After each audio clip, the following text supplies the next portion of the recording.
Bonjour, il y a du monde, c'est bien. Donc, je me présente en effet, Yann Mambrini, je suis directeur de recherche au CNRS, j'étais scientifique associé au CERN.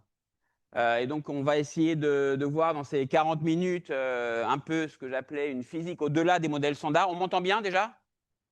Même au fond? Parce que si on ne m'entend pas, ça ne sert à rien. D'accord? Ok, très bien, parfait. Donc, je remercie évidemment Alain, Louis, enfin tous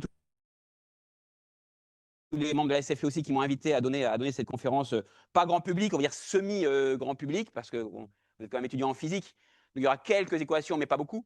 Et donc je vais essayer de vous montrer à travers un peu une petite histoire de l'univers, parce qu'en fait, à travers l'histoire de l'univers, on peut avoir accès à différents types de physique au-delà du modèle standard, même au-delà des modèles standards, parce qu'il y a deux modèles standards qu'on connaît, qui est le modèle standard de la physique des particules et le modèle standard de la cosmologie, qu'on appelle lambda CDM. Lambda pour constante cosmologique, hein, on verra pourquoi. CDM pour cold dark matter, matière noire froide. On verra aussi pourquoi on les donne. Et voilà, dans notre petite histoire, notre petite conférence, on passera au travers de voilà, de ces éléments. Donc, parce que la plupart d'ailleurs des découvertes dont je vais parler là ont été faites quasiment, on va dire, les 25 dernières années. Alors, pour ceux qui veulent aller plus loin, il y a deux livres, donc j'en ai quelques-uns à vendre ici. Pour ceux qui veulent aller un peu plus loin sur la nouvelle physique, c'est tiré de cet ouvrage en version poche ou en version voilà, reliée brochée.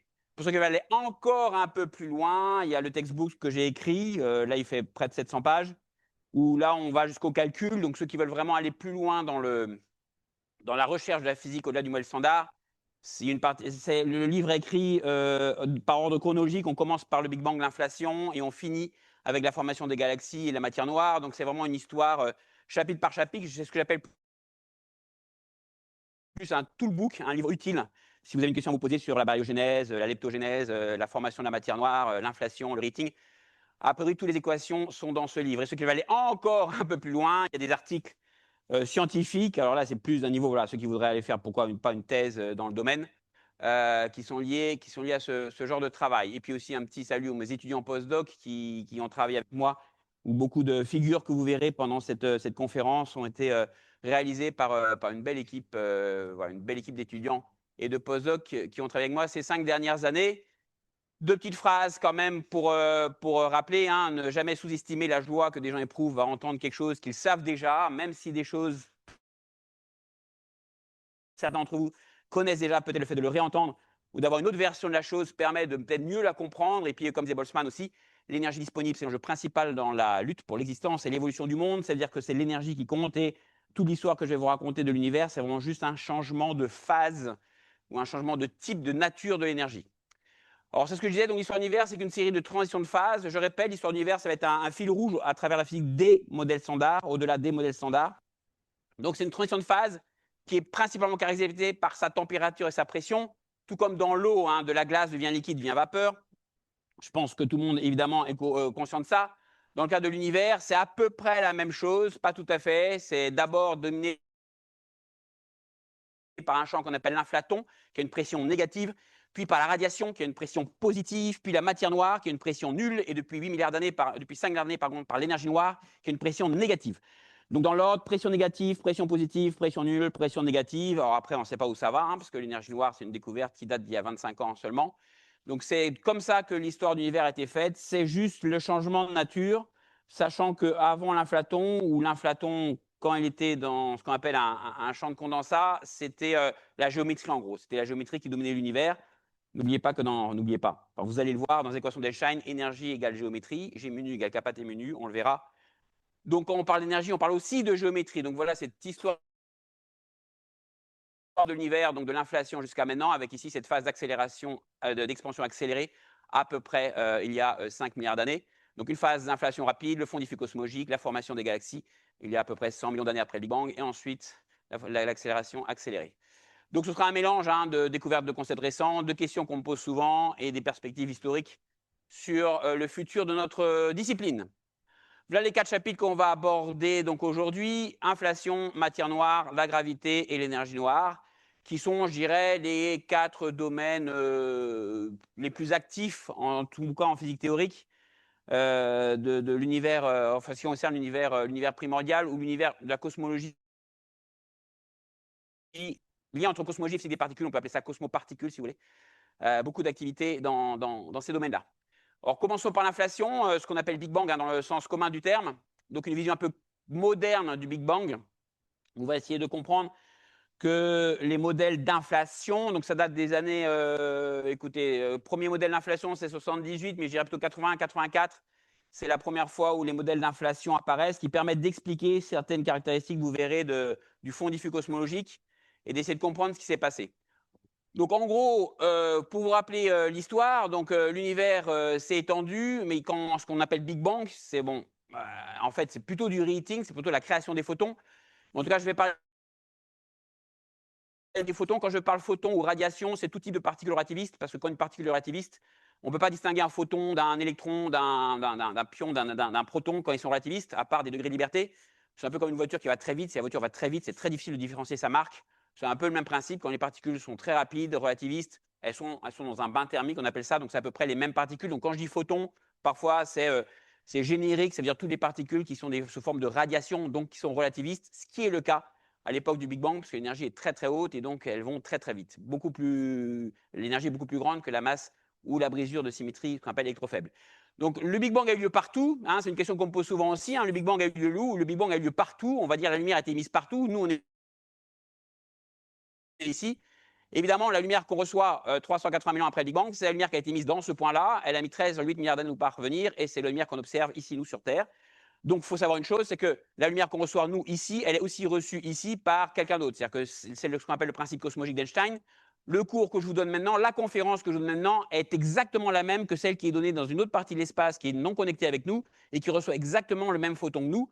Donc, c'est ce qu'on appelle le principe cosmologique d'Einstein. Quelle que soit la personne dans l'univers, quelle que soit la taille de l'univers, donnera exactement le même cours avec exactement la même photo. D'accord? C'est un concept très fort, mais c'est sur ce concept cosmologique qui sont basées les équations d'Einstein. Quelle que soit la personne dans l'univers, elle va donner exactement le même cours, au même moment.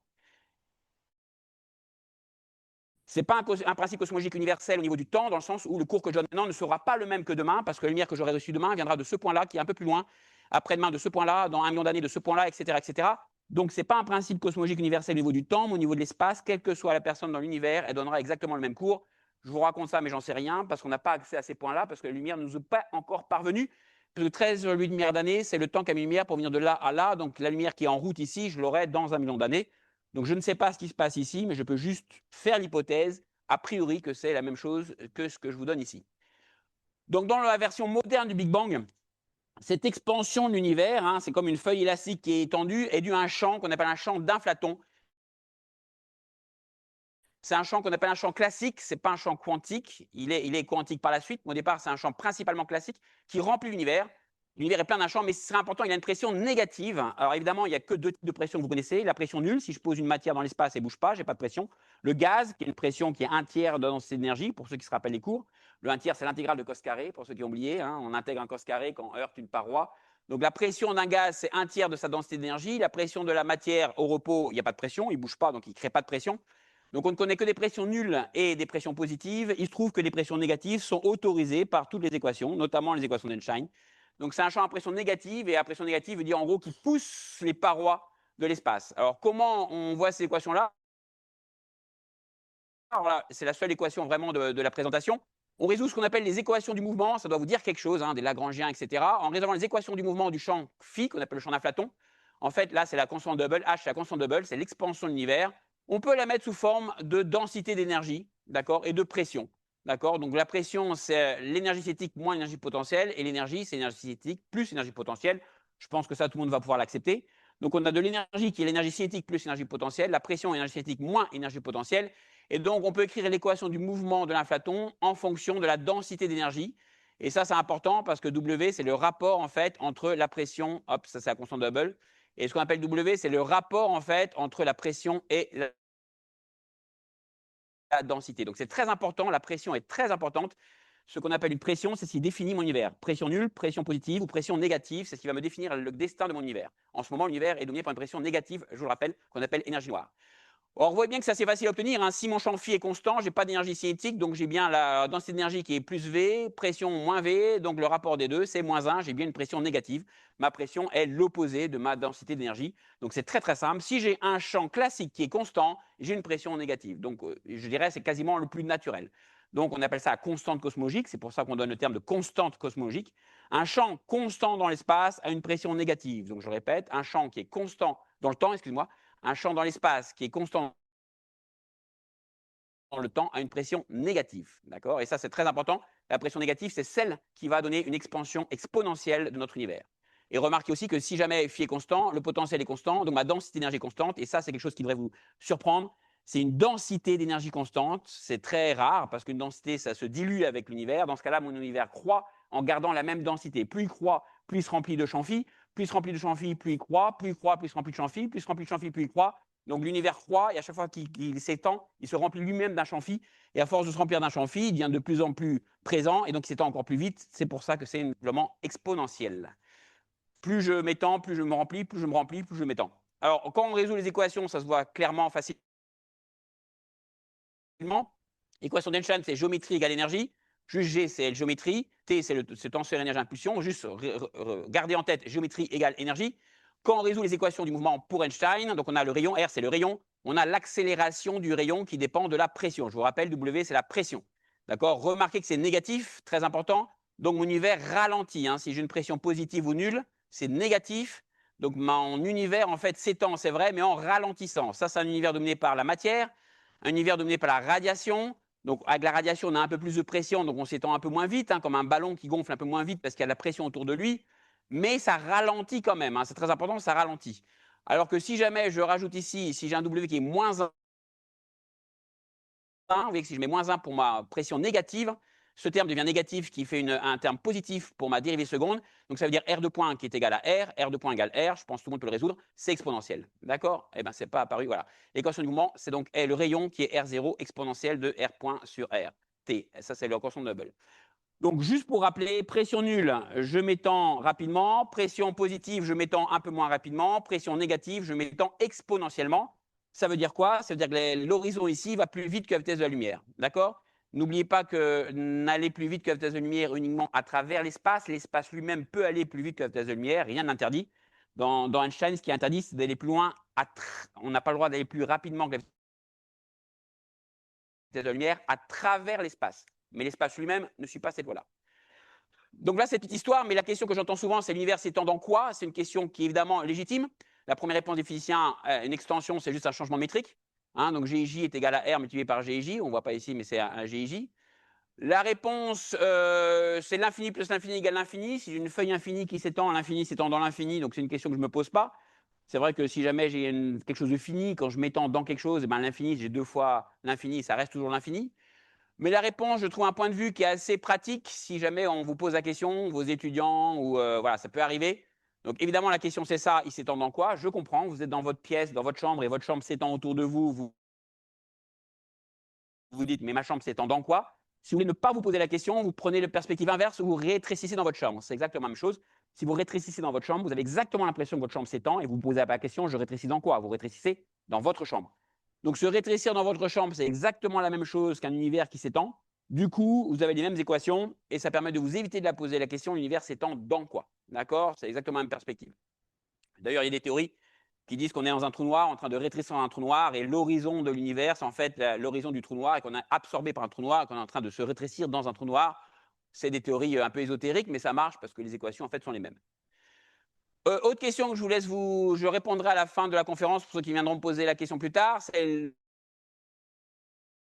l'énergie est-elle conservée dans un univers en expansion? C'est-à-dire que la lumière, elle part jaune et elle nous arrive rouge. On appelle ça le redshift. Donc la lumière qui a été émise il y a 13 lumières d'années est redshiftée. Il faut savoir que ce point-là ne bouge pas. Moi, je ne bouge pas. Personne ne bouge. Hein. Nous, je suis hors pot et je suis hors pot. Hein. Il n'y a pas de mouvement dans un univers en expansion. Malgré le fait qu'aucun des 2 points ne bouge, le fait d'avoir un univers en expansion redshift la lumière. Donc ma question, c'est si je pars du jaune et que j'arrive au rouge, où sont passées les autres fréquences, où j'ai perdu énergie. Donc je vous laisse réfléchir. C'est pas si évident que ça. L'énergie n'est pas conservée dans un espace en expansion. La conservation de l'énergie est uniquement dans un espace qu'on appelle le Minkowski. Votre métrique, en fait, est toujours constante, mais si vous changez votre métrique, une partie de l'énergie part dans la métrique. Et ça, je vous laisse réfléchir avec ça. D'accord? Et l'autre question, c'est quel temps utiliser pour la fréquence. N'oubliez pas que si je vous parle de fréquence, je vous parle de temps, mais qu'en relativité, le temps, lui aussi, dépend de la métrique, et la métrique étant élastique, le temps est élastique. Donc rouge, ça ne veut rien dire, une fréquence. Hein. Réfléchissez ce qu'est une fréquence, parce que pour définir une fréquence, il faut définir un temps. Et il faut définir un temps cosmique, et non pas un temps cosmologique, et non pas un temps local. Bref. Il se trouve que le champ phi n'est pas totalement classique, je vous ai un peu menti. Heureusement qu'il n'est pas classique, heureusement qu'il a des fluctuations. Sinon, nous ne serions pas là, parce que nous sommes des enfants de fluctuations quantiques. Il faut le savoir, je vais vous le montrer. Le champ n'est pas totalement quantique, hein, comme on a en physique quantique un principe d'incertitude delta x, delta p plus grand que h bar. On a la même chose pour le champ phi. C'est-à-dire que phi n'est pas exactement le même partout. Il y a des petites fluctuations quantiques de ci et de là, et tant mieux, et tant mieux. Et quand j'ai mon champ qui était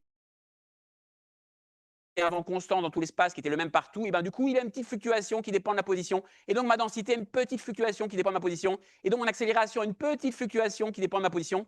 D'accord? Et donc, ça veut dire que suivant ma position, je n'ai pas exactement la même accélération. Donc, suivant ma position, je ne m'arrête pas au même moment. Et donc, mon univers n'est pas exactement comme je vous l'ai montré. Il est très beau, mais c'est un peu ça. En fait, j'ai un phi plus delta phi qui me fait un univers un peu plus grand ici, un phi moins delta phi qui me fait un univers un peu plus petit ici. Nous, on est là, tranquille. Donc l'univers est un peu plus petit à gauche, un peu plus grand à droite, et donc ces petites fluctuations font que l'univers est un peu plus dense ici, un peu moins dense ici.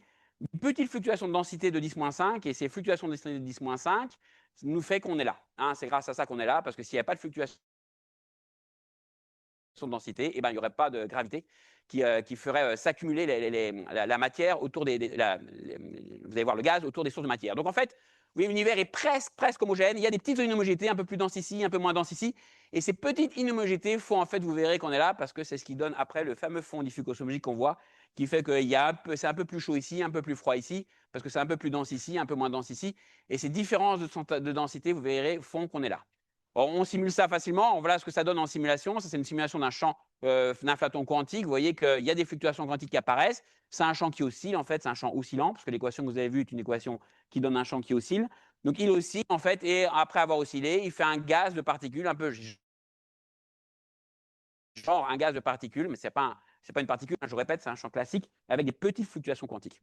Alors ça, c'est ce que donne en simulation. Et ça donne en fait donc des petites densités, sachant que le rapport de densité entre radiation et matière est le même dans toutes ces parties-là, mais elle reste un peu plus dense. Donc en fait, l'inflaton va se désintégrer en différents types de particules, la plupart des particules moyennes standards, ce qui fera que certaines parties seront plus denses que d'autres. On appelle ça des fluctuations isocourbes. Donc suivant les parties d'espace, on a plus ou moins de densité. Or, le problème qu'on avait dans l'inflation, c'est ce qu'on appelle le problème de l'horizon, parce que les températures, je ne vous ai pas donné de chiffres ici, mais elles sont quand même très proches. En bleu, c'est 2,72 548 degrés, en rouge, c'est en bleu, donc 2,72 548 degrés, en rouge, 2,72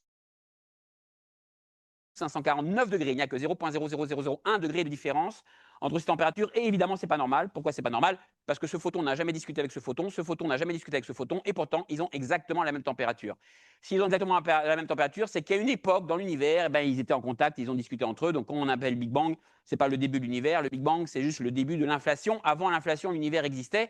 Avant l'inflation, les particules étaient en contact avec elles. Avant l'inflation, un autre univers était présent, il faut le savoir. Et la preuve qu'un autre univers était présent avant le Big Bang, c'est que ces particules-là, en fait, elles ont discuté entre elles pour être ensemble et donner à la fin la même température. Donc le fait que le photon que je vois au-dessus de ma tête a exactement la même température que le photon qui provient de mes pieds, ayant traversé 13,8 milliards d'années-lumière, montre qu'à une époque, elles ont discuté entre elles. Comme si vous voyez deux jumeaux à un moment donné qui se ressemblent exactement, l'un qui parle japonais, l'autre qui parle américain, et vous le voyez à Paris. Vous dites, à un moment donné, ils ont été ensemble, ils se ressemblent trop exactement, ils ont été séparés, la vie a fait qu'ils ont été séparés, l'un a été éduqué au Japon, l'autre a été éduqué aux États-Unis. C'est exactement la même chose pour les photons. S'ils sont exactement identiques, c'est qu'à un moment donné, ils sont sortis du même ventre de la mer, et ce ventre-là, évidemment, était avant l'inflation. D'accord? Donc c'est important aussi d'avoir ces notions-là. Alors comment ça se passe? Je vous ai dit que l'inflation pousse l'univers plus vite que la vitesse de lumière. Donc ici, vous avez la vitesse de la lumière qu'on appelle l'horizon, CT. Et pendant l'inflation, les photons qui étaient ensemble dans le ventre de leur mère ont été éjectés dans deux parties opposées de l'univers, plus vite que la vitesse de lumière, évidemment, parce que l'univers s'étend plus vite que la vitesse de la lumière. Et ensuite, une fois que l'inflation ce qu'on appelle Big Bang, l'inflation s'est arrêtée, petit à petit, ils ont continué leur route. Et un nous est parvenu 380 000 ans après le Big Bang vers le pôle Nord, et l'autre nous est parvenu vers le pôle Sud pour atteindre le satellite Planck. Et arrivé rouge, évidemment, parce qu'ils ont été redshiftés, d'après ce que je vous ai expliqué. Donc, voilà l'histoire de ces photons-là. Ils ont vécu ici ensemble dans le ventre de leur mère. Ils ont été éjectés dans deux parties opposées de l'univers. Et maintenant, on les recouvre. On dit qu'ils sont rentrés dans l'horizon. Donc chaque jour, en fait, des nouveaux photons ré-rentrent dans l'horizon. C'est des photons qui ont été éjectés du ventre de la mer, et à chaque fois, comme on voit un peu plus loin, bon, on les voit réapparaître à gauche et à droite, c'est des jumeaux, parce qu'ils étaient ensemble bien avant le Big Bang, ou ce que j'appelle inflation. Dans mon cas, je confonds inflation et Big Bang, hein, dans mon texte. Alors, deuxième chapitre, parce que là, on a parlé de l'inflation. Donc l'inflaton, on a compris comment l'inflaton donne l'inflation, comment l'inflaton, en se désintégrant, donne des zones un peu plus denses, des zones un peu moins denses. Mais dans cette désintégration est apparue une autre type de matière assez étrange qu'on appelle la matière noire. La matière noire, en fait, c'est ce qui domine l'univers. Donc, je vous ai dit que l'univers était fait a priori. De quoi est fait l'univers? En fait, c'est un mélange un peu de glaçons, d'eau et de gaz. Ce que je vais appeler eau, c'est un peu la matière noire. Le gaz, c'est ce qu'on appelle la radiation. Et les glaçons, c'est l'énergie noire. Donc, l'énergie noire, c'est glaçons. L'eau, c'est la matière noire. Et le gaz, c'est les galaxies et les étoiles. Donc, c'est un peu de ça qu'est fait l'univers. Et je vais essayer de vous dire comment on connaît la composition de l'univers, de combien de glaçons, de combien d'eau, de combien de gaz est fait l'univers. Ça, on le sait en observant ce fond diffus cosmologique, parce qu'il y a beaucoup d'informations dans ces photons, outre le fait donc je répète, c'est comme si vous voyez le ciel, hein, c'est-à-dire que c'est comme une map monde, mais vous regardez le ciel. Donc ce point-là, c'est le pôle nord, ce point-là, c'est le pôle sud, et ce point-là, c'est le même que ce point-là. D'accord? C'est exactement une map monde, mais en levant les yeux au ciel. Il se trouve que quand on regarde le fond diffus cosmologique, c'est comme une empreinte digitale. Chaque fond diffus cosmologique, en fait, a une identité commune unique. Et il faut remonter à cette identité en faisant un peu d'archéologie, hein, comme à partir d'un squelette du brachiosaure, on peut connaître la texture de la peau, on peut même connaître le cri du brachiosaure à partir du squelette. C'est un peu la même chose. On a ici un squelette de Big Bang, on va dire, à partir du squelette du Big Bang. C'est une photo, hein, c'est une vraie photo qui a été émise il y a 13,8 milliards d'années qu'on a récupérée. Donc en fait, voilà ce que nous donne l'information. Il nous donne que l'univers est fait de 70% d'énergie noire, de en gros 27% de matière noire et de 5% de matière ordinaire. Hein. Donc en gros, 27, 68, 5, si vous voulez des chiffres approximatifs. 27, 68, 7, 5, c'est un bon équilibre entre toutes ces matières. Alors, comment on le sait? Eh bien, parce que cette image qui vous semble un peu bordélique, en fait, elle n'est pas du tout bordélique, elle est très, très ordonnée. Alors, qu'est-ce qu'on fait? Eh bien, on va prendre 9 points rouges, les points rouges, c'est les plus chauds. Je vais prendre 9 points les plus chauds et je vais les superposer l'un sur l'autre. Et en faisant la superposition des 9 points les plus chauds, voilà ce qu'on obtient. Donc, on obtient un spectre, je vous montrerai ce que ça donne. On obtient un spectre, un analyse spectrale du flux. Alors, c'est un peu la même chose qu'on peut faire avec de l'eau. Si j'ai de l'eau avec de l'huile ou du sel, suivant la forme des vagues, je peux déterminer le contenu de mon eau. C'est-à-dire que si je mets de l'huile, les vagues seront évidemment plus denses que si je mets de l'eau que de l'eau. Donc, si je mélange de l'eau, de l'huile et du sable, suivant la forme des vagues, je peux remonter à la composition de mon liquide, suivant la forme et la hauteur des vagues. Et bien, c'est exactement la même chose. Ça, c'est un fluide. Et comme la pression est différente, pression positive, pression nulle, pression négative, vous vous souvenez, les trois types de pression, hein, la glace, l'eau et la vapeur.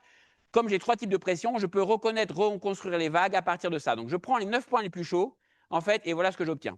Donc, ça, c'est quand j'ai moyenné j'ai pris 9 points chauds ici, et j'ai fait une plaque photographique où je les ai superposés, et voilà ce que j'ai. Ce qui vous paraît comme un bordel, c'est une somme de vagues, en fait. C'est comme si je suis un lac, je lance plein de pierres, je vais avoir plein de vagues, et si je vois d'extérieur, je ne vois pas les vagues une à une, parce que je vois un ensemble de vagues et des interférences. Là, c'est la même chose. Ce qui vous paraît bordel, en fait, c'est une somme de vagues.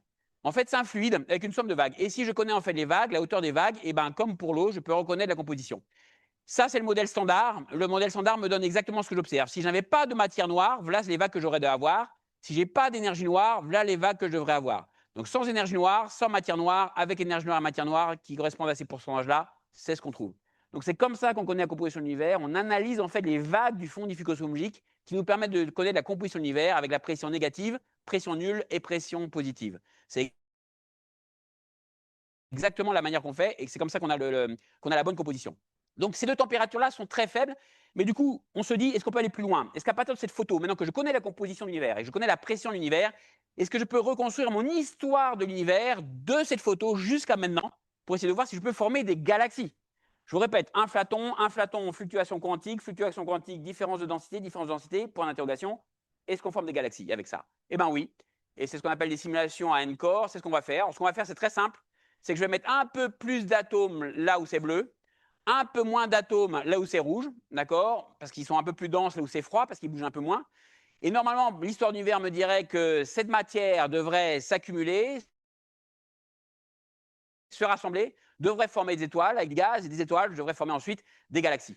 Donc l'histoire de l'univers est simple, j'ai des fluctuations de densité, mes fluctuations de densité me donnent des différences de densité de matière. La matière va attirer un peu plus quand c'est un peu plus dense, et les parties un peu plus denses vont former les galaxies. Alors, c'est ce qu'on appelle les simulations Encore. On va partir de la photo de l'univers, une vraie photo de l'univers. On va mettre Newton, Planck, Einstein, blams, on fait tourner les équations. On laisse tourner pendant à peu près 7 ans quelques 3000 ordinateurs, 3000 computers sur Terre. On les fait tourner pendant 5 ou 7 ans et on voit si on retrouve notre univers. La question est assez simple. Est-ce que de la photo du fond diffus cosmologique avec les différents types de pression, donc dark energy, matière noire, énergie noire et matière ensemble,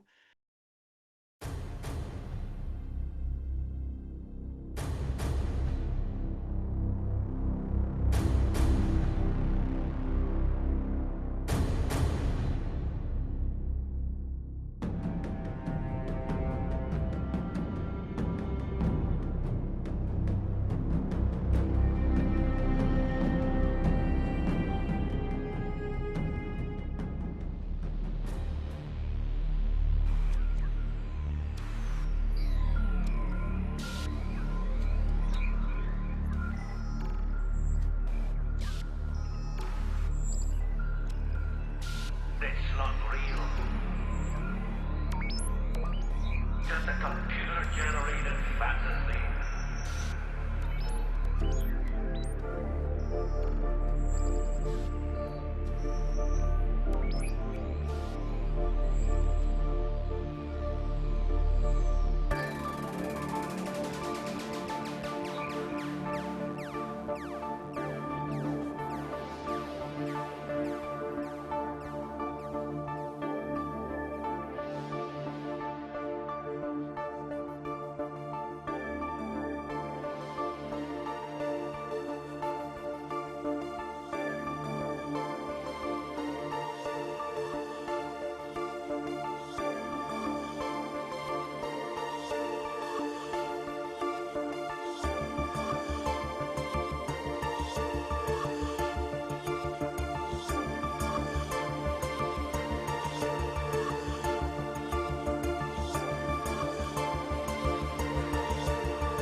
on a totalement compris, mais si la vérité est pas loin de ça, si jamais elle existe, je vais vous montrer même une simulation plus récente qui a d'il y a 2 ans, faite par des Japonais, non, maintenant 4 ans maintenant, faite par des Japonais, où c'est un quart de l'univers. Donc ça, c'est la dernière simulation qui prend en compte un quart de l'univers. Donc la prochaine prendra sûrement en compte l'univers complet. Donc vous voyez exactement ce qui se passe, un quart de l'univers là qui est simulé, et donc c'est exactement ce qui se passe depuis le Big Bang jusqu'à maintenant. Formation des structures, le nom qu'on donne à ça, c'est la formation des structures. C'est comme une toile d'araignée, c'est assez proche des études de toile d'araignée. Et vous remarquez que lorsqu'ils se cumulent, ce qu'on fait en général, c'est qu'ils prennent des photos du James Webb Telescope. Et à partir de photos du James Webb Telescope, ils demandent à l'intelligence artificielle de retrouver dans la simulation quelque chose qui ressemble à la photo du James Webb Telescope. Et à chaque fois, ils retrouvent. Alors, il n'en retrouve pas que un, évidemment. Il va retrouver 10, 20, 30, 1000, 10 000 galaxies qui ressemblent à notre galaxie spirale. Et après, on fait des moyennes pour savoir où est la matière noire. On prend la simulation de la Voie lactée qui nous donne. La simulation nous dit où est la matière noire, et après on donne aux expérimentateurs, au télescope, on leur dit pointez là, parce que là, il y a de la matière noire, déterminée à partir des simulations.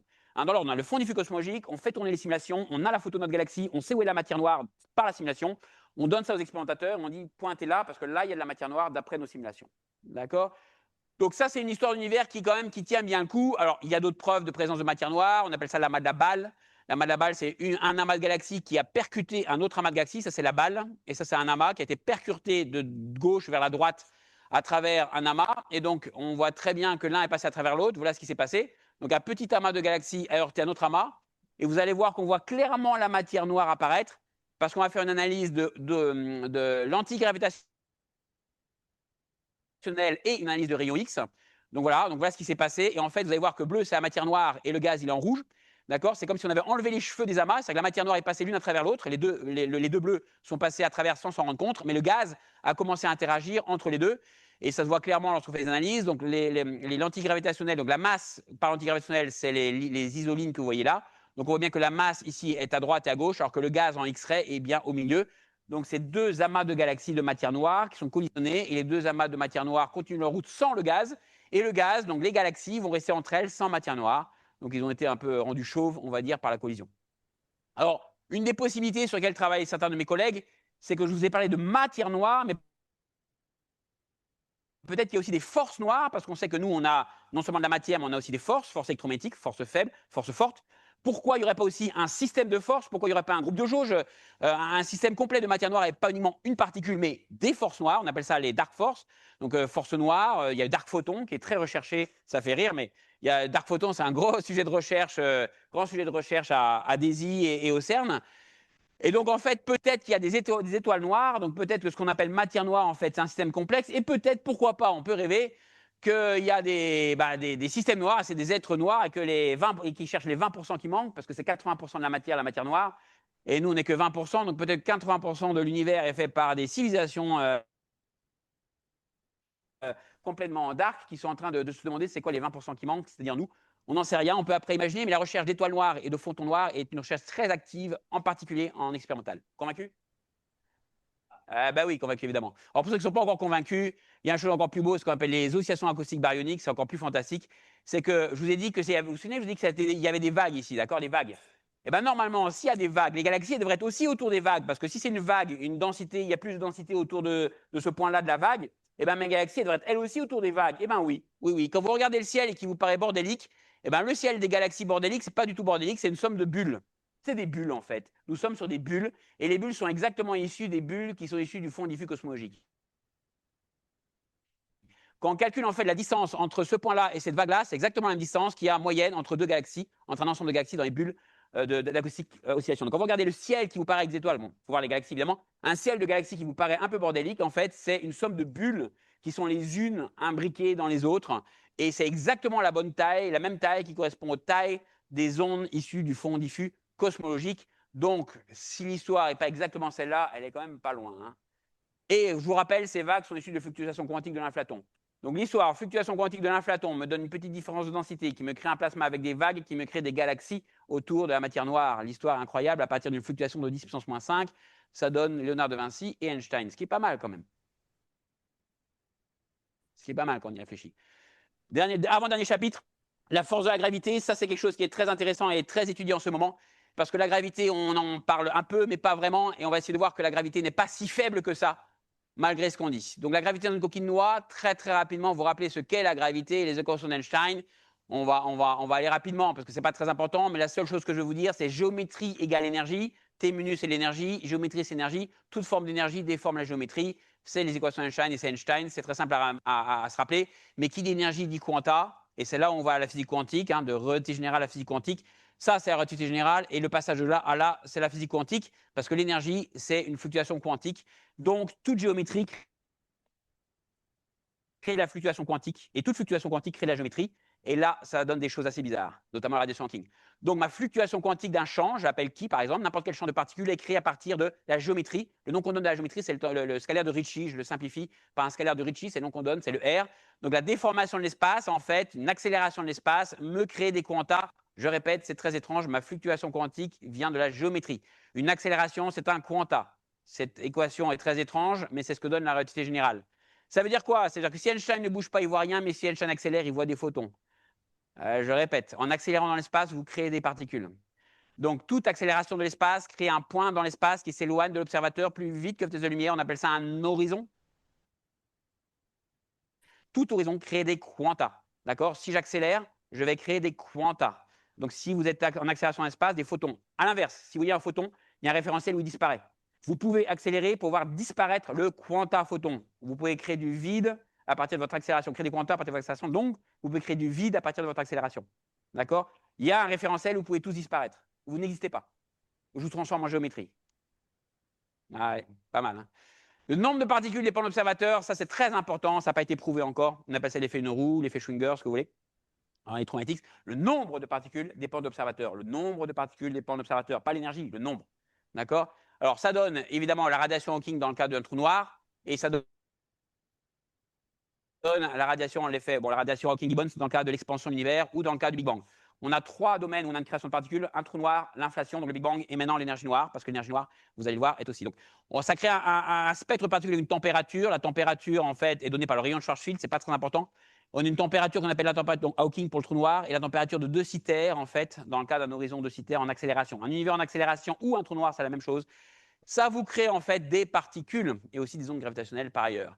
Alors, comment comprendre ça? C'est assez facile. Quand on est dans un univers en expansion, c'est comme si on était en train de marcher sur un tapis roulant, mais à l'opposé du tapis roulant. Si tout le monde va plus vite que le tapis roulant, même si on est à l'opposé du tapis roulant, on va quand même vers la gauche. On est d'accord? On va vers la gauche parce que toutes ces vitesses-là sont plus grandes que celles du tapis roulant. Donc, 1, 2 et 3, ils vont vers la gauche. C'est ce qu'on appelle des particules. Si j'accélère le tapis roulant, c'est mon univers en accélération, c'est mon expansion. Si j'accélère mon tapis roulant, les plus lentes, elles vont partir vers la droite parce que leur vitesse est plus faible que celle du tapis roulant. Et donc, j'ai créé une antiparticule, une fréquence négative. 3 fréquences positives devient 2 fréquences positives, une fréquence négative. Passer de fréquence négative à positive ou positive à négative, c'est créer ce qu'on appelle une antiparticule. On appelle ça en termes techniques une transformation de Bogoliubov. C'est exactement ce qui se passe dans l'univers. Un univers en expansion va créer une paire de particules-antiparticules. Une particule va disparaître, une antiparticule va apparaître. C'est ce qui se passe dans l'horizon d'un trou noir. L'horizon d'un trou noir, une particule disparaît dans le trou noir, une antiparticule sort du trou noir, ou vice-versa. Donc la création de particules-antiparticules, c'est exactement ça. Et c'est ce qui se passe quand on introduit Einstein dans la physique quantique. Parce que la métrique d'Einstein est élastique, donc transformation de Bogoliubov, on passe de fréquences uniquement positives à un mélange de fréquences positives et négatives. Et ça, c'est une création de quanta. C'est comme ça qu'on crée en quanta grâce à un tapis roulant, parce que l'univers est un tapis roulant. Et en accélérant, il va créer. Donc on appelle ça effet Schwinger, effet Neuroux. Il y a plein de travaux là-dessus dans un champ électromagnétique. Et évidemment, le trou noir est un des objets les plus propres à cette création de particules. Alors, on connaît bien les trous noirs. Hein. Il y a 3 types de trous noirs. Il y a un trou noir très connu, un trou noir stellaire, à peu près 50 fois la masse du Soleil. La théorie, on la connaît très bien. L'observation, on observe plusieurs. On a même des photos de trous noirs. On a des collisions de trous noirs. On observe 4 par mois en moyenne de collisions de trous noirs par les ondes gravitationnelles. Donc, les trous noirs stellaires sont assez connus. Hein. La solution de Schwarzschild, elle date déjà des années 17. Donc, un trou noir, c'est la masse du Soleil dans Paris, d'accord? Masse du Soleil dans 3 km. Masse du Soleil dans Paris, pour rappeler c'est quoi un trou noir? Si je prends le Soleil et je le compresse dans Paris, j'ai un trou noir. Voilà, ça donne une idée. On a des trous noirs supermassifs, on ne sait pas d'où ils viennent. C'est au centre de chaque galaxie, c'est parfois jusqu'à 5 à 10% de la masse de la galaxie. C'est énorme. On les observe, on sait qu'ils sont là, mais on ne sait pas d'où ils viennent. On ne sait pas comment on peut former des trous noirs aussi massifs. Même en faisant la collision des trous noirs dans mes simulations que je vous ai montrées, jamais on peut passer de 50 à 10 puissance 10. C'est impossible. La probabilité pour avoir 10 puissance 10 collisions de trous noirs en 13,8 milliards d'années, c'est 0. Donc on ne sait pas d'où ils viennent. Peut-être des cordes cosmiques, c'est pas sûr. Et dernier type de trous noirs, on appelle ça les trous noirs primordiaux, qui sont très légers, ceux-là, très légers, qui sont plus petits que la masse du Soleil. Dans ce cas-là, la théorie, on la connaît, l'observation, on n'a pas observé. D'accord? Donc des trous noirs qu'on voit et qu'on ne comprend pas, des trous noirs qu'on comprend et qu'on ne voit pas, et des trous noirs qu'on voit et qu'on comprend. Bon, écoute, hein, c'est la vie, c'est comme ça. Alors moi, je travaille sur les trous noirs primordiaux. Alors, les trous noirs primordiaux, en fait, c'est un trou noir, juste un petit rappel, hein, donc un trou noir, c'est déformation de l'espace. Un trou noir, c'est quand la déformation est absolue, donc quand là, on déforme et on fait un trou, tout simplement, c'est exactement ça. Plus rien s'y échappe. Donc, le Soleil, un neutron, c'est un peu plus dense. Un trou noir, c'est très dense. Alors, il y a plus dense qu'un trou noir, on m'a dit, je suis breton, je peux le dire, c'est une part de Queen Amman. Alors ça, c'est hyper dense. Quand vous la prenez, vous la sentez bien atterrir dans votre estomac. Mais ça n'a pas été testé par les expérimentateurs. Il faudrait qu'ils y pensent. Parce que ça, c'est super lourd. Donc, c'est facile. Je vous ai dit, masse du Soleil dans 3 km. Hein. Donc, alors, vous pouvez le calculer chez vous. Hein. Vous avez la vitesse d'échappement qui est la vitesse du Soleil. Vous calculez quelle masse il faut pour avoir une vitesse d'échappement qui est 300 km par seconde. La place l'a déjà calculé. Vous avez masse du Soleil dans 3 km. C'est faux, évidemment, parce que vous allez diviser par 0, vous allez faire 1 demi de mv2 est égal à mm sur r, hop, vous allez diviser par m, vous allez mettre v qui est c, vous allez avoir le bon chiffre, mais c'est faux, parce qu'on n'a pas le droit de diviser par 0. Ah, ouais. Donc, Laplace a retiré de son livre, l'année d'après, il a retiré cette phrase, c'est dommage, parce qu'il avait presque raison, parce qu'en fait, la masse et l'énergie, en fait, d'après Einstein, E égale mc2, et donc il avait le droit de le faire à un facteur 2 près, qui, du fait qu'il a oublié le temps, il ne connaissait pas la relativité, il faut aussi changer le temps. Donc, il y a un facteur 2, mais en gros, masse seule 3 km, on peut le calculer avec Newton. Donc, il y avait plein de surdensités en univers, donc des trous noirs primordiaux. Alors, c'est évidemment les travaux de Stephen Hawking et de Carr, les années 74. C'est les premiers qui ont proposé ces trous noirs-là. Donc, l'histoire est un peu différente que ce que j'ai raconté là. C'est que je rajoute dans ce beau fond d'hypercosmie des hyperdensités, où le 2 terreau sur rho, c'est pas 10-5, mais c'est 1. Okay. Il y a une probabilité non nulle que des densités soient tellement fortes que l'univers s'effondre sur lui-même. Dans certaines parties de l'univers, l'espace s'effondre sur lui-même et crée des trous. Si la densité, ce n'est pas 10-5, mais c'est 1. Donc la probabilité ici, là c'est 10-5, la probabilité de densité. Avoir une probabilité de 1, ici, elle est faible, mais c'est possible que dans certaines parties d'espace, des trous noirs se soient formés, et il y a une certaine fraction. En gros, on a une surdensité, une deuxième surdensité, mon univers est ici, mon univers s'étend, et dès que mon univers prend la surdensité, dès qu'elle rentre dans l'horizon, eh ben, je crée un trou noir. Mon univers s'étend encore, un autre trou noir. Donc dès que mon univers s'étend, des trous noirs vont se former, suivant la taille de mes surdensités. Je vais avoir plein de types de trous noirs possibles formés au début de l'univers, ça veut dire avant la première seconde. Hein. Trous noirs primordiaux, c'est avant la première seconde, donc après l'inflation. Donc très rapidement, je donne quelques chiffres assez rapides. Donc ça, c'est pas très important de chiffres, mais un trou noir, vous voyez, en gros, hop, j'ai raté ici le truc pour donner une idée d'un ordre de grandeur du chiffre de la durée de vie, parce qu'un trou noir, hop, ça se désintègre. Comme je vous ai dit, hein, c'est la radiation Hawking. Je crée une paire de particules antiparticules parce que mon espace est déformé. Et ma durée de vie d'un trou noir, pour vous donner une idée, c'est 10 puissance 17 secondes. C'est l'âge de l'univers, 10 puissance 17 secondes. Pour un trou noir de 10 puissance 15 grammes, 15 grammes, c'est à peu près la taille d'un astéroïde. Donc un trou noir de la taille d'un astéroïde dure la vie de l'univers. Donc ça pourrait être la matière noire. Certains pensaient à ça à une époque. Pourquoi pas un trou noir serait la matière noire? C'est une hypothèse. Donc un trou noir a une durée de vie. Vous voyez qu'un trou noir de la taille d'un astéroïde, ça vit quand même assez longtemps. Hein. Ça vit très très longtemps un trou noir. Voilà les types de trous noirs qu'on a. 1 gramme, taille d'un papillon, et ben, ça vit 10-28 secondes, donc on ne le voit pas du tout. Un trou noir de la masse de la Tour Eiffel, ça vit 1 seconde, donc on ne l'aurait pas vu. Astéroïde, l'âge de l'univers. Soleil, 10 puissance 63 années pour un trou noir stellaire, donc c'est beaucoup. Un trou noir supermassif, c'est 10 puissance 79 années. Et si tout notre univers est issu d'un trou noir, c'est la théorie de Penrose, c'est que notre univers va finir en trou noir et on est issu d'un trou noir. Il a calculé l'entropie pour ça.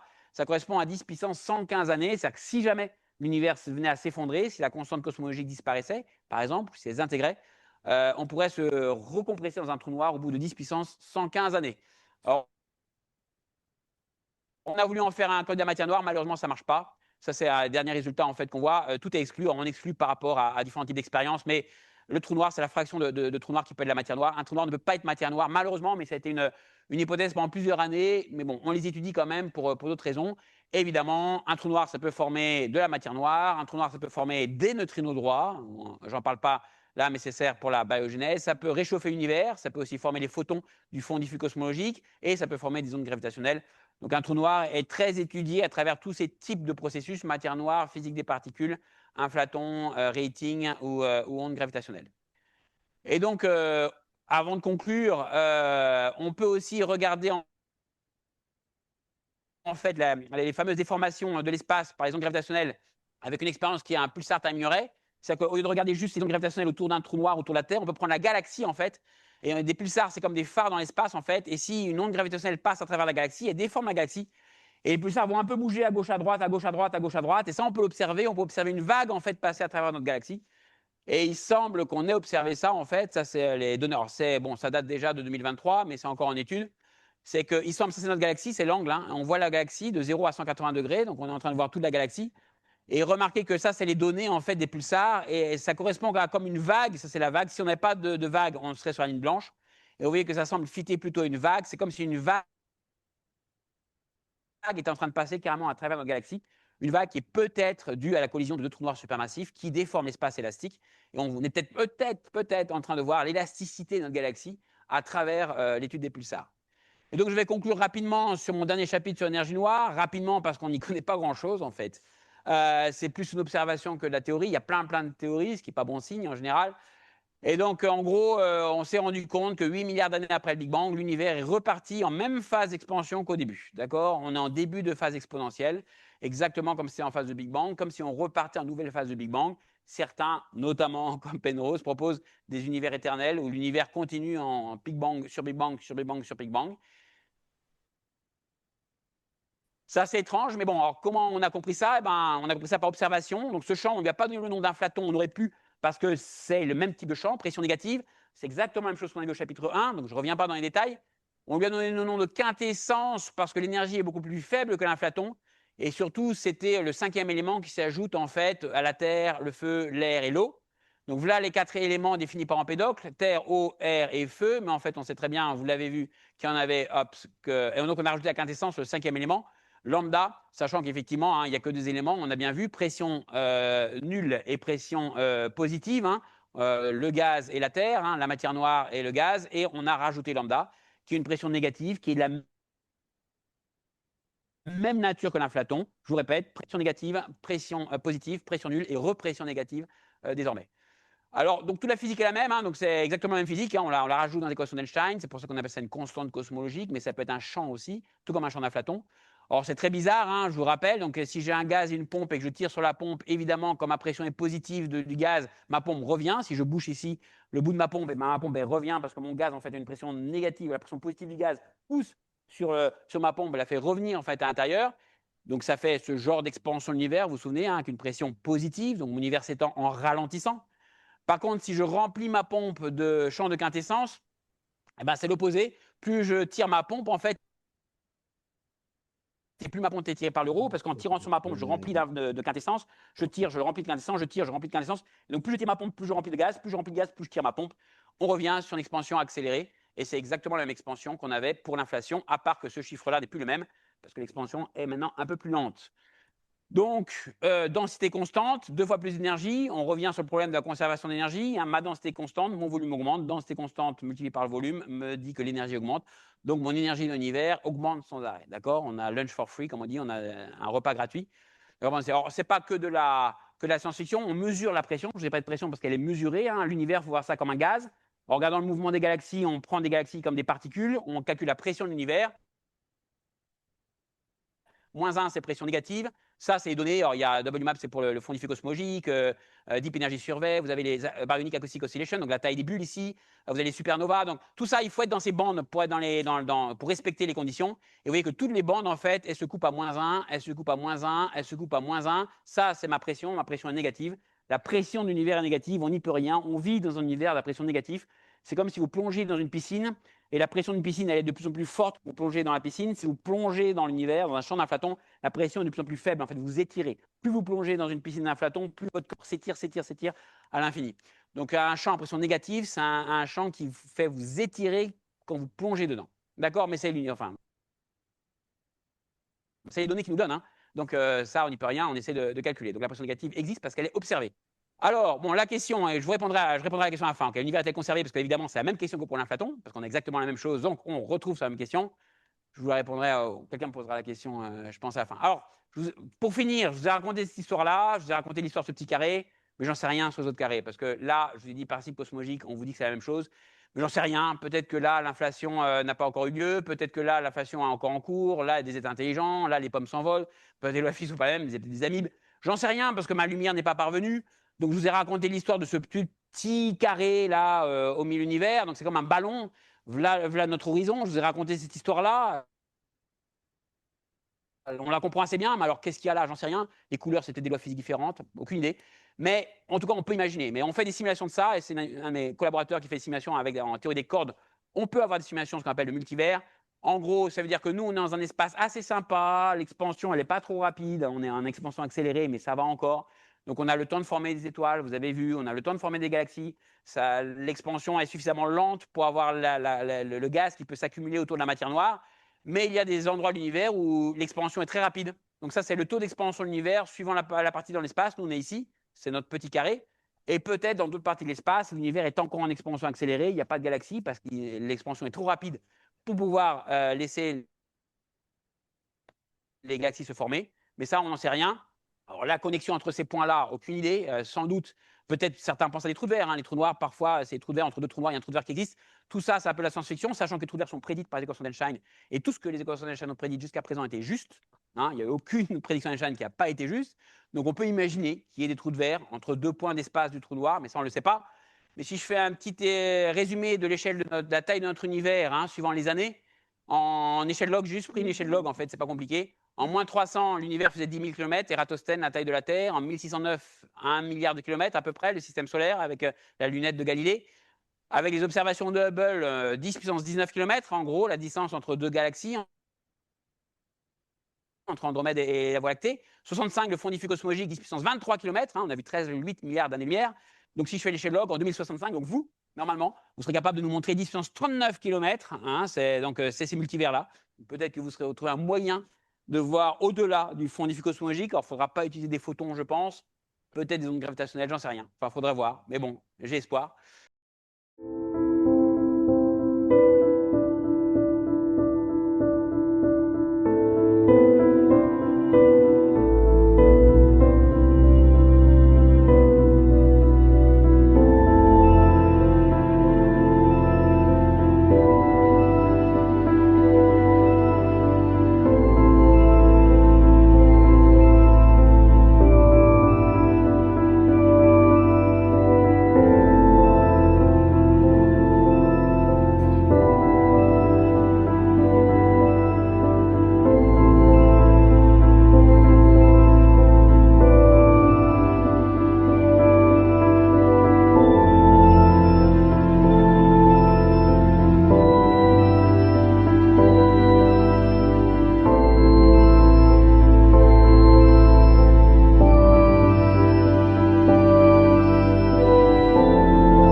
Bon, je pourrais conclure comme aurait pu dire Einstein s'il était présent et qu'il avait vu un peu tout ce qu'on a appris depuis. Le plus beau miracle de l'univers, c'est qu'un être fragile issu d'une infime fluctuation quantique du vide, qui évolue sur le second principe de la thermodynamique, soit capable de comprendre ce même univers dont il est issu. Merci bien.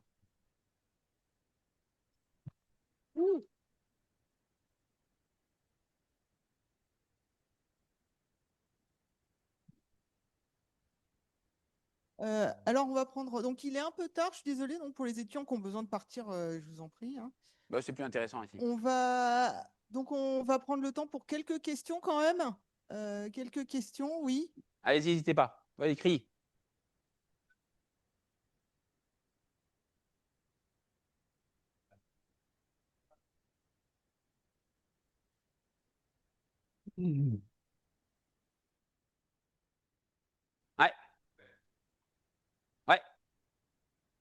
Parce qu'en fait, l'énergie du fond diffus cosmologique est très faible. Enfin, elle est faible. L'énergie, c'est de l'ordre du milliard de degrés à peu près. Donc, c'est une énergie assez. Enfin, en degrés Celsius, c'est à peu près 10 000 degrés Celsius. C'est une énergie très, très faible. Et la matière noire est censée, d'après nos modèles, hein, suffisamment lourde pour ne pas être affectée par cette énergie-là. En fait, la matière noire, quand elle s'est découplée, elle s'est arrêtée. Ce qu'on appelle, elle est devenue non relativiste parce qu'elle était plus lourde que l'énergie de l'univers. Donc, l'énergie de l'univers n'a pas été capable de la bouger, en fait. Donc, la matière noire s'est découplée 140 000 ans après le Big Bang. Ça, on le sait, c'est facile à calculer. 140 000 ans après le Big Bang, la matière noire, en fait, a déjà commencé à dominer l'univers. Elle était stable, elle ne bougeait pas. D'accord. Il a fallu attendre 380 000 ans pour que le photon s'échappe du matière thermique et tue les premiers atomes d'hydrogène. D'accord. Donc, tu as d'abord la matière noire qui est assez lourde, qui se découpe, qui forme les structures. Donc, la matière noire a eu quasiment 240 000 ans pour commencer elle-même à former ses structures. D'accord. Sans que les protons s'atterrissent entre eux. Parce que la matière noire est sortie déjà du matière thermique, même bien avant 140 000 ans. La matière noire, elle a découplé bien plus tôt. Mais elle a dominé l'univers 140 000 ans après le Big Bang déjà. Donc déjà, 50 000 ans après le Big Bang, elle domine l'univers et formait ses propres structures en étant non relativiste. D'accord. Autre question. Allez-y, n'hésitez pas. Ah là, vas-y, crie.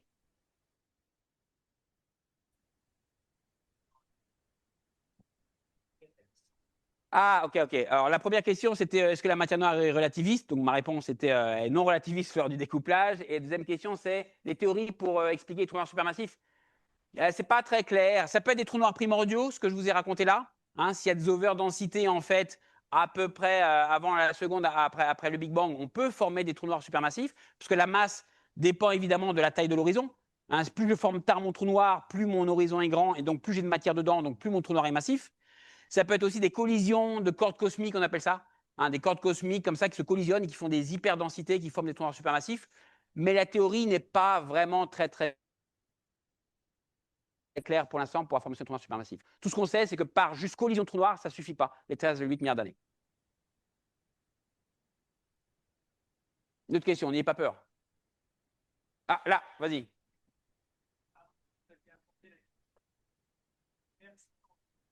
Ouais.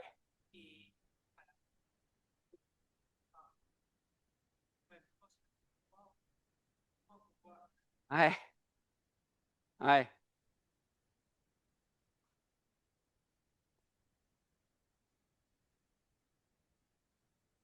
Alors, l'univers, c'est en quoi? Comme on dit, c'est juste un changement de métrique, en fait. Ouais. Ah oui, la question. La question, c'est l'univers s'étend dans quoi? Et comme l'univers, en fait, est en train de s'étendre à nouveau en accélération, je dis qu'on pouvait aller dans d'autres parties de l'univers, c'est-à-dire c'est dans quoi? Ces autres parties de l'univers, c'est dans l'univers lui-même. En fait, c'est dans l'univers lui-même, c'est juste tu vas d'un point de l'espace-temps à un autre point de l'espace-temps dans l'univers. C'est ça un trou de verre, en fait. Donc on pourrait passer de l'un à l'autre. Par contre, la question que tu as posée est intéressante, qui est que l'univers est en expansion accélérée. Si jamais le champ de quintessence est comme le champ d'un platon, il se désintègre, comme je t'ai raconté l'histoire, avec des fluctuations quantiques qui vont donner des photons, l'histoire se répète de A à Z. D'accord? Maintenant, si cette constante est vraiment une constante et que l'univers continue à s'étendre de façon accélérée, la seule galaxie, c'est ce qu'on a vu dans le film, la seule galaxie qui est liée gravitationnellement à nous, c'est Andromède. La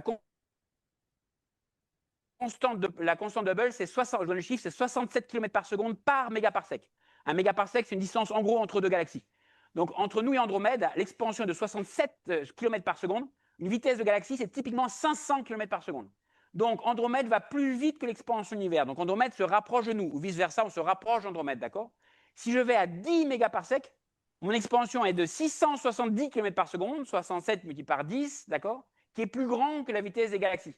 Donc toute galaxie qui est au-delà de 10 mégaparsecs s'éloigne de nous à cause de l'expansion plus vite qu'elle ne se rapproche de nous à cause de la gravité. Donc toute galaxie qui est au-delà de 10 mégaparsecs, c'est-à-dire toutes les galaxies sauf Andromède, vont à un moment donné s'éloigner de nous plus vite que la vitesse de la lumière. Non seulement elle s'éloigne de nous maintenant, mais comme c'est en accélération, dans 50 milliards d'années, la galaxie la plus proche sera déjà de l'autre côté de l'horizon. Donc dans 50 milliards d'années, on ne verra plus rien. Si un scientifique arrive ici dans 50 milliards d'années, il sera incapable de voir l'expansion de l'univers parce qu'il n'y aura rien autour de lui à part sa propre galaxie, qui s'appelle Milkomeda, qui est la fusion de la Milky Way et d'Andromède, ce que vous avez vu à la fin du film. Il ne restera que ça dans 50 milliards d'années. Tout sera parti de l'autre côté de l'horizon. L'univers s'étendra plus vite que la vitesse de la lumière. Donc la lumière viendra vers nous, mais sur le tapis roulant, reculera par rapport à nous. Donc, à l'inverse, on peut se dire, est-ce que ce qu'on voit maintenant, donc en fait, on perd de l'information. L'information va être perdue de l'autre côté de l'horizon. Et donc la question qu'on peut se poser, c'est est-ce que maintenant, tout ce que je vous ai raconté là, des choses qu'on ne comprend pas sont dues au fait qu'on a perdu de l'information. Parce qu'à l'inverse, on peut se dire, est-ce que nous, maintenant, on n'a pas aussi perdu l'information? Il s'est passé des trucs évidemment avant le Big Bang, il s'est passé des trucs avant l'inflation, c'est évident. Est-ce que ce qui s'est passé n'est pas de l'autre côté de l'horizon et que ce sera perdu à jamais? Ou est-ce qu'il y a des trous de verre qui permettent de passer d'un point à l'autre à l'espace-temps sans passer par l'horizon? D'accord? C'est la question. Et l'autre question que vous n'avez pas répondu, c'est la conservation de l'énergie. Quelqu'un me pose la question? Ah voilà, tu poses une question? J'adore! J'adore, très bon, excellent, excellent. L'énergie conservée, ouais. Alors, non, c'est une question intéressante. Parce que, eh ben non, non. C'est parce que quand vous faites, alors vous avez fait de Lagrangien déjà, Lagrangien hamiltonien, ça dit quelque chose aux gens? Ok. Quand on fait la conservation de l'énergie en translation dans le temps, les équations que vous mettez, vous ne vous rendez pas compte, vous avez une métrique, vous avez dx carré, vous avez x carré qui est x1, enfin x carré plus y carré plus z carré. Et quand vous faites x carré plus y carré plus z carré, ben, c'est pas ça normalement, parce que devant x carré, y carré, z carré, il faut mettre quelque chose qui dépend du temps dans ce cas-là. Et quand vous faites vos équations de Lagrange, vous avez une dérivée par rapport au temps qui apparaît, et du coup, il faut aussi dériver la métrique. Donc, dans vos équations de Lagrange, vous avez un terme en plus qui est la dérivée de la métrique, d'accord? Et qui est ce qu'on appelle la géométrie. Donc, vos équations de conservation, c'est énergie plus dérivée de la métrique qui est constant. Ça, c'est mathématiquement. Maintenant, physiquement parlant, oui, l'énergie est conservée si tu prends le bon temps. Le problème, c'est que quand je t'ai dit que la lumière, elle est jaune et elle arrive rouge, d'accord? Parce qu'il y a un redshift. L'univers s'est tendu, ma longueur d'onde s'est tendue, ma fréquence s'affaiblit, d'accord? Le problème, c'est que je ne t'ai pas dit par rapport à quel temps je calcule ma fréquence. Ça, cette fréquence-là, c'est par rapport au temps de nos horloges à nous, qui sont fixées par rapport au mouvement de la Terre autour du Soleil, par rapport au césium 137. C'est la seconde qu'on a définie. Mais ça ne veut rien dire parce que c'est le temps local. Le vrai temps, c'est le temps cosmique. Il faut en plus tenir compte de l'élasticité du temps. Parce qu'Einstein dit que le temps est, lui, relatif à la position à l'espace. Donc, si je prends un temps, non pas, on appelle ça un temps conforme, donc si je prends non pas le temps cosmique, mais le temps conforme, le temps qui tient compte de l'expansion de l'univers. Et si mon horloge, je la fixe là-dessus, ma couleur rouge reste rouge. C'est juste mon temps qui a ralenti. Donc en fait, la vraie réponse à la question, c'est quand tu dis est-ce que la longueur d'onde, la fréquence est conservée? La vraie question, c'est par rapport à quel temps? Parce qu'il y a autant de temps qu'il y a de position. Et le vrai temps qui compte, c'est le temps conforme. Le temps qui tient compte de l'expansion de l'univers. Bam. Une autre question? Ah, vas-y. Ah, bonne question. Écoute, non, oh, moi j'ai mon avis. Ah, est-ce qu'il y a une idée de la forme globale de l'univers? Alors, mon opinion, qui était celle d'Einstein en 1917, c'est que l'univers a une courbure positive. Mon opinion, moi, tu me demandes de me dire moi. La courbure est pour l'instant nulle, d'accord? L'univers n'a pas de courbure. Alors, il faut savoir une chose aussi, c'est que l'univers est forcément courbé. Un gros problème que vous avez. Alors, pourquoi Einstein a eu ces idées d'espace courbe, hein? C'est parce que, en fait, un couvreur était tombé du toit avec ses outils. Et il se demandait est-ce que le couvreur savait qu'il tombait avec ses outils ou est-ce qu'il pensait qu'il était en lévitation dans l'espace? Parce que si on tombe avec les outils, d'après Galilée, ben, l'outil et le gars, ils se tombent en même temps, la pomme et la plume. Donc finalement, il ne sait pas qu'il tombe. Il peut être en lévitation si j'enlève tout le décor autour. Sauf qu'il voulait garder le principe de Galilée qui tombait en ligne parallèle. Donc il a été voir son ami Grossman, qui était mathématicien, qui a dit est-ce que tu connais des systèmes où je veux que les droites soient parallèles mais se coupent quelque part? Parce que le gars qui tombe avec son outil, il se dirige quand même vers le centre de la Terre. Donc ce n'est pas exactement parallèle. Donc il pourrait savoir qu'il tombe parce qu'il se rapproche un peu de son outil, parce qu'il va quand même vers le centre de la Terre. Donc ce n'est pas exactement parallèle. Et Grossman lui dit oui, ben, les parallèles sur la Terre, hein, les parallèles sur la Terre, un espace courbe, les parallèles se coupent quelque part. Donc on peut très bien avoir des mouvements parallèles, okay, sans forcément ne jamais se couper à l'infini. Et donc c'est là où est sa théorie d'espace courbe, et c'est pour ça que l'espace est décourbé, ça fait la théorie de la relativité générale. Et le gros problème que vous avez en général, c'est que comme tous les cours qu'on vous a donnés, c'est sur des tableaux plats, Pythagore, Euclide, les droites se coupent à l'infini, c'est totalement faux. La platitude n'existe pas. Jamais quelque chose est totalement plat. C'est impossible. Donc tout ce que vous avez appris, c'est faux. Évidemment, Pythagore, c'est toujours faux. C'est jamais vrai. Il faut faire des cours sur les tableaux sphériques. Si vos tableaux étaient sphériques, la somme des angles ne ferait pas 180 degrés et les parallèles se couperaient quelque part. D'accord? Donc vous aurez peut-être un esprit un peu plus ouvert. Et l'univers est évidemment pas plat. Évidemment qu'il est courbé parce que la platitude n'existe pas. Courbure positive, courbure négative, on n'en sait rien. Les dernières données semblent aller vers une courbure positive, mais en fait, c'est un peu comme la taille de la Terre. L'univers est tellement grand, c'est le ballon que je vous ai montré, que pour la courbure, il faudra peut-être attendre quelques milliards d'années pour avoir des photons qui viennent d'un peu plus loin pour voir si elle est courbée. La courbure de l'espace est quasiment sûre, évidemment. Alors, il y a déjà Gauss calcule la courbure de l'espace. C'est très ancien. Gauss, il allumait des feux à gauche, à droite. Il vérifiait la somme des angles des triangles avec des lumières et des feux. On envoie des lasers sur la Lune, etc. etc. Pour l'instant, à notre échelle, l'univers est plat. Mon point de vue, comme celui d'Einstein, Einstein a introduit la constante cosmologique, non pas pour la gravité, les gens pensent que c'est pour la gravité. Einstein a introduit la constante cosmologique pour avoir une courbure positive. Parce que pour avoir une courbure positive, il faut un terme en plus. Et la constante cosmologique, en fait, contribue de façon opposée à la courbure positive, parce qu'il voulait une courbure positive par rapport au principe de Mach. Ça, je voulais se réfléchir. Les étoiles à l'infini qui vous attirent quand vous tournez, les fameux masses à l'infini qui fait tourner, ce qu'on appelle le principe d'inertie de Newton, quand le seau qui tourne et l'eau qui fait cette forme-là. C'est-à-dire que quand on tourne, on est attiré par les étoiles à l'infini. Ça, il n'aimait pas, parce que l'infini, il n'aimait pas l'infini. Donc, il a fallu qu'il y ait une courbure positive pour éviter l'infini. Et la courbure positive nécessite une constante cosmologique qui nécessite une expansion accélérée. Donc, si on fait l'histoire d'Einstein, courbure positive pour éviter pour le principe de Mach, nécessite une constante cosmologique qui nécessite une accélération accélérée. Donc, s'il avait été conscient lui-même et resté sur ses idées de base de 1917, il aurait trouvé le vrai modèle qui est celui de la constante cosmologique. Autre question, oui. D'accord.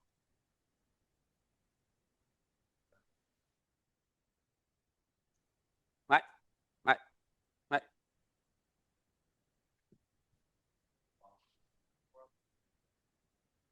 Ouais, bonne question. Il demande est-ce que les ondes gravitationnelles nous aideraient plus que la lumière pour aller dans une autre partie de l'espace ou pour voir au-delà de l'horizon? Alors non, les ondes gravitationnelles en elles-mêmes, non. D'ailleurs, il y a une découverte, on a peu parlé, qui date d'il y a 2 ans, où on a vu une collision d'étoiles à neutrons qui ont donné en fait des jets de photons et des ondes gravitationnelles, et on a vu les ondes gravitationnelles aller à la vitesse de la lumière, ce qui quand même, les gens n'en ont pas beaucoup parlé, mais c'est une prédiction d'Einstein, que les ondes gravitationnelles, on a mesuré les 2 événements en même temps. Et les ondes gravitationnelles vont à la vitesse de la lumière. Ça, je suis surpris qu'on en parle si peu dans les médias, mais bon, c'est une grosse découverte. Et deuxièmement, non, je parlais par exemple, mais c'est à la science-fiction évidemment, je parlais des trous de verre par exemple, ou voilà, aller d'une partie ou l'autre de l'espace-temps. Je ne sais pas du tout si les trous de verre existent, je ne vais pas faire la science-fiction. J'exagérais un peu en me disant, mais évidemment, ma réponse était je pense que ce n'est pas les photons, ce n'est pas la lumière, ce n'est pas l'électromagnétisme qui permettra d'aller plus loin. La Terre, c'était le bateau Ératosthène. Ensuite, il y a les lunettes de Galilée. Ensuite, il y a eu les rayons radio avec le fond diffus cosmologique parce que c'est un fond radio. Après, maintenant, on a les rayons X, etc., etc. Donc, à mon avis, le médiateur sera ni photon ni neutrino. On attend aussi des neutrinos.